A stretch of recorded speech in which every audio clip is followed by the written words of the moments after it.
ഓരോ ആഴ്ചയിലും ഓരോ ബുക്ക് വായിക്കണോ?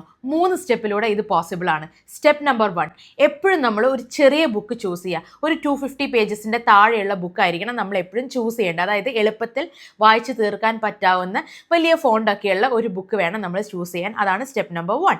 സ്റ്റെപ്പ് നമ്പർ 2 എന്ന് പറയുന്നത് നമ്മൾ ടൈം ബ്ലോക്ക് ചെയ്യുക എന്നുള്ളതാണ്. ഈ ഒരു പുസ്തകം വായിക്കാൻ വേണ്ടി നമ്മൾ സമയം മാറ്റി വെക്കണം. രാവിലെ ഒരു 20 മിനിറ്റ്സ്, ഈവനിങ്ങിൽ ഒരു 20 മിനിറ്റ്സ്, അത് 20 ആവാം 10 മിനിറ്റ്സ് ആവാം. നമ്മുടെ സമയപരിധിക്ക് അനുസരിച്ച് നമുക്കിത് മാറ്റി വെക്കാം എന്നുള്ളതാണ്. പക്ഷെ ടൈം ബ്ലോക്കിംഗ് ചെയ്യണം.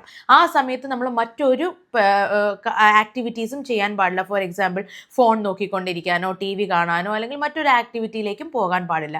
സ്റ്റെപ്പ് നമ്പർ 3, നമ്മൾ എപ്പോഴും ഫിസിക്കലായിട്ടുള്ള ബുക്ക് തന്നെ വായിക്കണമെന്നില്ല. ഒരു ബുക്ക് കംപ്ലീറ്റ് ചെയ്യാൻ you can switch to audio books as well as physical book.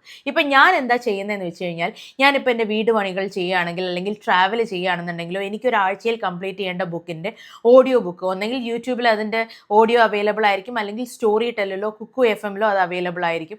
അപ്പോൾ ഞാൻ എന്ത് ചെയ്യും, ആ ഓഡിയോ ബുക്ക് കേൾക്കും.